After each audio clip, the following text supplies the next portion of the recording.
আসসালামু আলাইকুম। আমার ছোট মেয়েটা এখন ধীরে ধীরে খেলতে শিখেছে, বুঝতে শিখেছে। মাকে হারানোর পর থেকে আমার কুলেই সে বড় হচ্ছে। এখন সে বুঝে গেছে আমি তার মা, আমি তার বাবা। তাই হয়তো সে নিজের মতো করে আমাকে খুশি করার চেষ্টা করছে।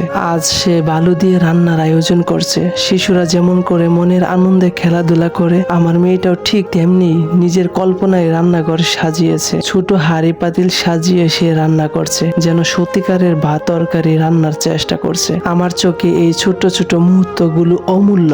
জীবনে কঠিন বাস্তবতার মধ্যেও তার নিষ্পাপ হাসি, ছোট ছোট খেলার আয়োজন সবকিছু যেন নতুন করে বেঁচে থাকার শক্তি যোগায়। হয়তো মা থাকলে ওকে আরো সুন্দর করে শেখাতো, কুলে নিয়ে হাসতো, ওর রান্না করা বালুর ভাত খাওয়ার অভিনয় করত। কিন্তু এখন আমি সেই ব্যক্তি যে ওর সব অনুভূতির কেন্দ্রবিন্দু। তাই আমি হাসি মুখে দেখি আমার ছোট মেয়েটার চেষ্টাগুলোকে প্রশংসা করি। আমার এই ছোট বাবুটা যেভাবে খুশি থাকে, খেলতে থাকে, ভালোবাসতে শিখেছে, এটাই তো সবচেয়ে বড় শান্তি আমার। মা বাবা তো শুধু জন্মদাতা নয়, সন্তানের ভালোবাসা, যত্ন আর আনন্দের অংশদারিও। এই মুহূর্তগুলোই আমাকে বলে দেয় যত কষ্টই থাকুক আমি ঠিক আছি, কারণ আমার মেয়েরা আছে, ওদের হাসি মাখা মুখ আছে, আর আছে নিঃস্বার্থ ভালোবাসা।